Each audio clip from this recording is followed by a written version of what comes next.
News 18 ಡಿಜಿಟಲ್ಗೆ ಸ್ವಾಗತ. ನಾನು ಶಿವರಾಮ ಸುಂಡಿ. ಗಂಡು ಮೆಟ್ಟಿನ ನಾಡು ಹುಬ್ಬಳ್ಳಿಯಲ್ಲಿ ಜಮ್ಮು ಕಾಶ್ಮೀರ ತಂಡ ಇತಿಹಾಸ ಸೃಷ್ಟಿಸಿದೆ. ಇದೇ ಮೊದಲ ಬಾರಿಗೆ ರಣಜಿ ಫೈನಲ್ ಗೆಲ್ಲುವ ಮೂಲಕ ಕಪ್ಗೆ ಮುತ್ತಿಟ್ಟಿದೆ. 17 ವರ್ಷಗಳ ನಂತರ ಫೈನಲ್ಗೆ ಬಂದಂತಹ ಕರ್ನಾಟಕ ತಂಡ ಕಳಪೆ ಪ್ರದರ್ಶನದಿಂದಾಗಿ ಕಪ್ ಕರ್ನಾಟಕ ತಂಡದಿಂದ ಕೈಜಾರಿದೆ. ಏನೆಲ್ಲ ಆಯಿತು ಮತ್ತು ಯಾವ ರೀತಿಯ ಸಂಭ್ರಮ ಇತ್ತು ಅಂತೇಳಿ, ಹುಬ್ಬಳ್ಳಿಯಲ್ಲಿ ಯಾವ ರೀತಿಯ ಸಂಭ್ರಮ ಇತ್ತು ಅಂತೇಳಿ ನಾನು ಮುಂದೆ ಹೇಳ್ತಾ ಹೋಗ್ತೀನಿ. ಅದಕ್ಕೂ ಮುಂಚೆ ನ್ಯೂಸ್ 18 ಯೂಟ್ಯೂಬ್ ಚಾನಲ್ ಸಬ್ಸ್ಕ್ರೈಬ್ ಮಾಡಿಲ್ಲ ಅಂದರೆ ಕೂಡಲೇ ಸಬ್ಸ್ಕ್ರೈಬ್ ಮಾಡಿ, ಜೊತೆಗೆ ಇನ್ಸ್ಟಾಗ್ರಾಮ್ ಇರ್ಬೋದು, ಫೇಸ್ಬುಕ್ ಪೇಜ್ನ ಫಾಲೋ ಮಾಡಿ ಅಂತೇಳಿ ನಾನು ರಿಕ್ವೆಸ್ಟ್ ಮಾಡ್ತಾ ಇದ್ದೀನಿ.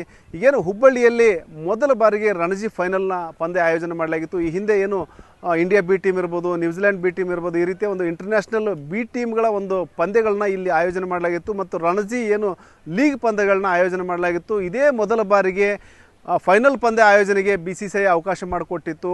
ಏನು ಲಾಸ್ಟ್ ಟೈಮ್ ಏನು ವೆಂಕಟೇಶ್ ಪ್ರಸಾದ್ ಅವರು ಏನು ಕರ್ನಾಟಕ KCCIದು ಒಂದು ಅಧ್ಯಕ್ಷರಾದ ನಂತರ ಏನು ವೆಂಕಟೇಶ್ ಪ್ರಸಾದ್ ಅವರು ಹುಬ್ಬಳ್ಳಿಗೆ ಭೇಟಿ ಕೊಟ್ಟಂಥ ಸಂದರ್ಭದಲ್ಲಿ ಈ ಭಾಗದ ಒಂದು ಕ್ರಿಕೆಟ್ ಉತ್ತೇಜನ ನಿಟ್ಟಿನಲ್ಲಿ ಪಂದ್ಯಗಳನ್ನ ಆಯೋಜನೆ ಮಾಡ್ತು ಅನ್ನೋ ಮಾತನ್ನು ಹೇಳಿದರು. ಅದಕ್ಕೆ ಪೂರಕವಾಗಿಯೇ ಈ ಒಂದು ರಣಜಿ ಫೈನಲ್ ಪಂದ್ಯ ಆಯೋಜನೆ ಮಾಡಲಾಗಿತ್ತು. ಕರ್ನಾಟಕ ಮತ್ತು ಜಮ್ಮು ಕಾಶ್ಮೀರ ತಂಡದ ನಡುವೆ ಫೈನಲ್ ಮುಖಾಮುಖಿ ನಡೀತು.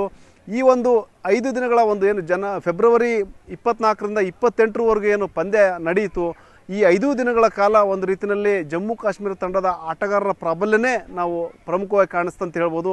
ಯಾಕೆಂದರೆ ಮೊದಲ ಇನ್ನಿಂಗ್ಸ್ನಲ್ಲಿ 584 ರನ್ಗಳ ಒಂದು ಬೃಹತ್ ಮೊತ್ತವನ್ನು ದಾಖಲಿಸುವಂಥ ಕೆಲಸವನ್ನು ಜಮ್ಮು ಕಾಶ್ಮೀರ ತಂಡ ಮಾಡಿತು. ಅದಕ್ಕೆ ಉತ್ತರವಾಗಿ 293 ರನ್ಗಳಿಗೆ ಕರ್ನಾಟಕ ತಂಡ ಆಲ್ಔಟ್ ಆಯಿತು. ಅಂತಿಮವಾಗಿ ಏನು ಎರಡನೇ ಇನ್ನಿಂಗ್ಸ್ ಆರಂಭಿಸಿದಂತಹ ಜಮ್ಮು ಕಾಶ್ಮೀರ ತಂಡ 655 ರನ್ಗಳ ಒಂದು ಲೀಡ್ ಪಡೆಯುವ ಮೂಲಕ ಒಂದು ರೀತಿಯಲ್ಲಿ ಒಂದು ಬೃಹತ್ ಮೊತ್ತ ದಾಖಲಿಸುವಂತಹ ಕೆಲಸವನ್ನು ಮಾಡಿತು. ಇವತ್ತು ಏನು ಆಟ ಮುಂದುವರಿಸಿದಂತಹ ಜಮ್ಮು ಕಾಶ್ಮೀರ ತಂಡ ಏನು 4 ವಿಕೆಟ್ಗಳನ್ನಷ್ಟ ಅನುಭವಿಸ್ತು ಮತ್ತು 2 ಆಟಗಾರರು ಏನು ಸೆಂಚುರಿ ಬಾರಿಸುವಂತಹ ಕೆಲಸ ಮಾಡಿದರು. ಕಮರ್ ಇರ್ಬೋದು ಮತ್ತು ಏನು ಮತ್ತೊಬ್ಬ ಆಟಗಾರರು ಇಬ್ಬರು ಸಹ ಇಲ್ಲಿ ಏನು ಒಂದು ಸೆಂಚುರಿ ಬಾರಿಸುವಂಥ ಕೆಲಸ ಮಾಡಿದರು. ಈ ಒಂದು 2 ಸೆಂಚುರಿಗಳ ದಾಖಲೆ ಆದ ನಂತರ ಜಮ್ಮು ಕಾಶ್ಮೀರ ತಂಡ ಡಿಕ್ಲೇರ್ ಮಾಡ್ಕೊತು, ಇನ್ನಿಂಗ್ಸ್ ಡಿಕ್ಲೇರ್ ಮಾಡ್ಕೊತು. ಅದರೊಂದಿಗೆ ಪಂದ್ಯ ಅಂತ್ಯ ಆಯಿತು. ಇಡೀ ಮೊದಲ ಇನ್ನಿಂಗ್ಸ್ನಲ್ಲಿ ಅತಿ ಹೆಚ್ಚು ರನ್ಗಳನ್ನು ದಾಖಲಿಸಿದ ಹಿನ್ನೆಲೆಯಲ್ಲಿ ಜಮ್ಮು ಕಾಶ್ಮೀರ ತಂಡಕ್ಕೆ ಸಹಜವಾಗಿಯೇ ರಣಜಿ ಟ್ರೋಫಿ ಒಂದು ಪಂದ್ಯದ ವಿನ್ನರ್ ಅಂತೇಳಿ ಘೋಷಣೆ ಮಾಡಲಾಯಿತು. ಕರ್ನಾಟಕ ತಂಡ ಕೇವಲ ಒಂದು ರನ್ನರ್ ಅಪ್ ಪ್ರಶಸ್ತಿಗೆ ಒಂದು ತೃಪ್ತಿ ಪಡುವಂತಹ ಕೆಲಸ ಆಯಿತು. ಕರ್ನಾಟಕ ಒಂದು ರೀತಿಯಲ್ಲಿ ಕರ್ನಾಟಕ ತಂಡ ತೀವ್ರ ನಿರಾಸೆ ಮಾಡ್ತಂತಲೇ ಹೇಳ್ಬೋದು. ಯಾಕಂದರೆ ಹುಬ್ಬಳ್ಳಿ ಧಾರವಾಡ ಅಂತ ಅಲ್ಲದೇ ಉತ್ತರ ಕರ್ನಾಟಕದ ಜನ ಸಹ ಸಾಕಷ್ಟು ಜನ ಬಂದಿದ್ರು ಇಲ್ಲಿ ಒಂದು ಕ್ರಿಕೆಟ್ ಕಣ್ತುಂಬಿಕೊಳ್ಳೋಕ್ಕೆ. ಮತ್ತು ಅದರಲ್ಲೂ KL ರಾಹುಲ್ ಇರ್ಬೋದು, ದೇವದತ್ ಪಡಿಕ್ಕಲ್ ಇರ್ಬೋದು, ಮಯಾಂಕ್ ಅಗರ್ವಾಲ್ ಇರ್ಬೋದು, ಬೇರೆ ಬೇರೆ ಒಂದು ಆಟಗಾರರ ಒಂದು ಆಟದ ಸೊಬಗು ನೋಡ್ಲಿಕ್ಕಂತಲೇ ಸಾಕಷ್ಟು ಕ್ರಿಕೆಟ್ ಪ್ರೇಮಿಗಳು ಬಂದಿದ್ದರೂ ಸಹ ಮಯಾಂಕ್ ಅಗರ್ವಾಲ್ ಒಂದು ಸೆಂಚುರಿ ಬಾರಿಸಿದ್ದು ಬಿಟ್ಟರೆ ಉಳಿದೆಲ್ಲ ಆಟಗಾರರ ಒಂದು ಪ್ರದರ್ಶನ ನೀರಸವಾಗಿತ್ತು ಅಂತಲೇ ಹೇಳ್ಬೋದು. ಉಳಿದಂತೆ ಜಮ್ಮು ಕಾಶ್ಮೀರ ತಂಡ ಬೌಲಿಂಗ್ನಲ್ಲಿರ್ಬೋದು, ಫೀಲ್ಡಿಂಗ್ನಲ್ಲಿರ್ಬೋದು ಮತ್ತು ಬ್ಯಾಟಿಂಗ್ನಲ್ಲೂ ಅದ್ಭುತ ಒಂದು ಪ್ರದರ್ಶನ ಮಾಡುವಂಥ ಕೆಲಸವನ್ನು ಮಾಡಿತು. ಆ ಒಂದು ಅದ್ಭುತ ಪ್ರದರ್ಶನದೊಂದಿಗೆ ಇತಿಹಾಸದಲ್ಲೇ ಮೊದಲ ಬಾರಿಗೇ ಒಂದು ರಣಜಿ ಫೈನಲ್ಗೆ ಬಂದಂತಹ ಜಮ್ಮು ಕಾಶ್ಮೀರ ತಂಡ ಮೊದಲ ಪ್ರಯತ್ನದಲ್ಲಿಯೇ ಒಂದು ಸಕ್ಸಸ್ ಆಗಿ ಒಂದು ರಣಜಿ ಫೈನಲ್ನ ಕಪ್ನ ತನ್ನದಾಗಿಸಿಕೊಂಡಿದೆ. ಒಂದು ರೀತಿಯಲ್ಲಿ ಹರ್ಷದ ಹೊನಲಿನಲ್ಲಿ ಜಮ್ಮು ಕಾಶ್ಮೀರ ತಂಡ ತೇಲ್ತಂತಲೇ ಹೇಳ್ಬೋದು. ಅವರ ತಂಡನ ಬೆಂಬಲ ಪ್ರೋತ್ಸಾಹ ಮಾಡಲಿಕ್ಕಂತಲೇ ಜಮ್ಮು ಕಾಶ್ಮೀರ CM ಒಮರ್ ಅಬ್ದುಲ್ಲಾ ಅವರೇ ಖುದ್ದು ಹುಬ್ಬಳ್ಳಿಗೆ ಆಗಮಿಸಿದ್ರು. ನಿನ್ನೆ ದೆಹಲಿಯಿಂದ ಹುಬ್ಬಳ್ಳಿಗೆ ಆಗಮಿಸಿದಂತಹ ಒಮರ್ ಅಬ್ದುಲ್ಲಾ ಇಡೀ ಮ್ಯಾಚ್ ಮುಗಿಯೋವರೆಗೂ ಸಹ ಇಲ್ಲೇ ಹುಬ್ಬಳ್ಳಿಯ ಒಂದು KCA ಮೈದಾನದಲ್ಲಿ ಬಿಟ್ಟಿದ್ರು ಮತ್ತು ಅವರ ತಂಡನ ಒಂದು ಪ್ರೋತ್ಸಾಹಿಸುವಂಥ ಕೆಲಸ ಮಾಡಿದರು. ಪ್ರಶಸ್ತಿ ಬಂದ ನಂತರವೂ ಸಹ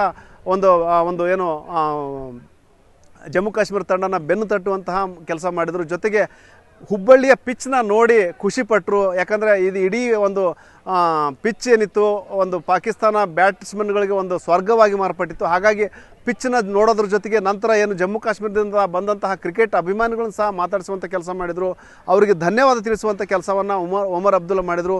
ಇದೇ ಸಂದರ್ಭದಲ್ಲಿ ಮಾತನಾಡಿದಂತಹ ಪಾರಸ್ ಡೋಗ್ರಾ ಜಮ್ಮು ಕಾಶ್ಮೀರ ತಂಡದ ನಾಯಕ ಪಾರಸ್ ಡೋಗ್ರಾ ಒಂದು ಧನ್ಯವಾದ ತಿಳಿಸಿದರು ಮತ್ತು ಮೊದಲ ಪ್ರಯತ್ನದಲ್ಲಿ ನಾವು ಒಂದೇನು ರಣಜಿ ಫೈನಲ್ನ ಗೆದ್ದಿದ್ದೀವಿ ಮತ್ತು ಈ ಒಂದು ಕಪ್ಪು ಗೆಲುವಿನೊಂದಿಗೆ ಜಮ್ಮು ಕಾಶ್ಮೀರದಲ್ಲೂ ಸಹ ಕ್ರಿಕೆಟ್ ಆಟಗಾರರಿದ್ದಾರೆ, ಕ್ರಿಕೆಟ್ ಒಳ್ಳೆಯ ಕ್ರಿಕೆಟ್ ಇದೆ ಅನ್ನೋದನ್ನು ಸಾಬೀತು ಮಾಡಿ ತೋರಿಸಿದ್ವಿ. ಮುಂದಿನ ದಿನಗಳಲ್ಲಿ ಇಂಟರ್ನ್ಯಾಷನಲ್ ಅಂತಾರಾಷ್ಟ್ರೀಯ ಮಟ್ಟದ ಒಂದು ಆಯ್ಕೆ ಸಂದರ್ಭದಲ್ಲಿ ನಮ್ಮ ಆಟಗಾರರು ಸಹ ಅಲ್ಲಿ ಒಂದು ಒಳ್ಳೆಯ ಪ್ರದರ್ಶನ ಮಾಡಲಿಕ್ಕೆ ಆಯ್ಕೆಗೆ ಒಂದಷ್ಟು ಜನ ಆಯ್ಕೆ ಆಗ್ತಾರೆ ಅನ್ನೋ ಒಂದು ವಿಶ್ವಾಸವನ್ನು ಅವರು ವ್ಯಕ್ತಪಡಿಸಿದರು.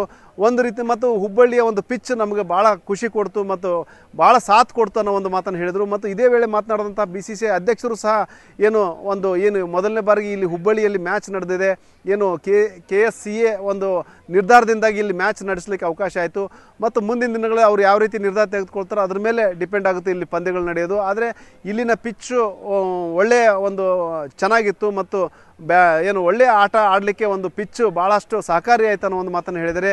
ಒಟ್ಟಾರೆ ಮತ್ತು ಈ ರಣಜಿ ಒಂದು ಗೆಲುವಿನಿಂದಾಗಿ ಜಮ್ಮು ಕಾಶ್ಮೀರ ತಂಡದ ಒಂದು ಕ್ರಿಕೆಟ್ಗೆ ಬೂಸ್ಟ್ ಸಿಗುತ್ತೆ ಅನ್ನೋ ಒಂದು ಮಾತನ್ನು BCCI ಅಧ್ಯಕ್ಷರು ಸಹ ಹೇಳಿದರೆ. ಒಟ್ಟಾರೆ ಹುಬ್ಬಳ್ಳಿಯಲ್ಲಿ ಮೊದಲ ಬಾರಿಗೆ ರಣಜಿ ಫೈನಲ್ ಪಂದ್ಯ ಆಯೋಜನೆ ಮಾಡಲಾಗಿತ್ತು.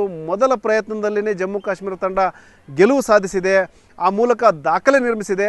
ಆ ಒಂದರ್ಥದಲ್ಲಿ ಹುಬ್ಬಳ್ಳಿಯ ನೆಲ ಜಮ್ಮು ಕಾಶ್ಮೀರ ದಾಖಲೆಗೆ ಒಂದು ವೇದಿಕೆಯಾಗಿ ಮಾರ್ಪಟ್ಟಿದೆ ಅಂತ ಹೇಳ್ಬೋದು. ಶಿವರಾಮ ಸುಂಡಿ, ನ್ಯೂಸ್ 18 ಹುಬ್ಬಳ್ಳಿ. ನಿರ್ಭೀತ, ನಿಷ್ಪಕ್ಷಪಾತ, ವಿಶ್ವಾಸಾರ್ಹ ಸುದ್ದಿಗಳಿಗೆ ಹೆಸರಾಗಿರುವ ನ್ಯೂಸ್ 18 ಕನ್ನಡ ಈಗ ಆಪ್ನಲ್ಲೂ ಲಭ್ಯವಿದೆ. ದಯವಿಟ್ಟು ಇಲ್ಲಿರುವ QR ಕೋಡ್ನ ಸ್ಕ್ಯಾನ್ ಮಾಡಿಕೊಂಡು ಆಪ್ ಡೌನ್ಲೋಡ್ ಮಾಡೋದಕ್ಕೆ ಮರಿಬೇಡಿ. ನಿಮ್ಮ ಬೆಂಬಲ ಹೀಗೆ ಸದಾ ನಮ್ಮೊಂದಿಗಿರಲಿ. ಧನ್ಯವಾದ.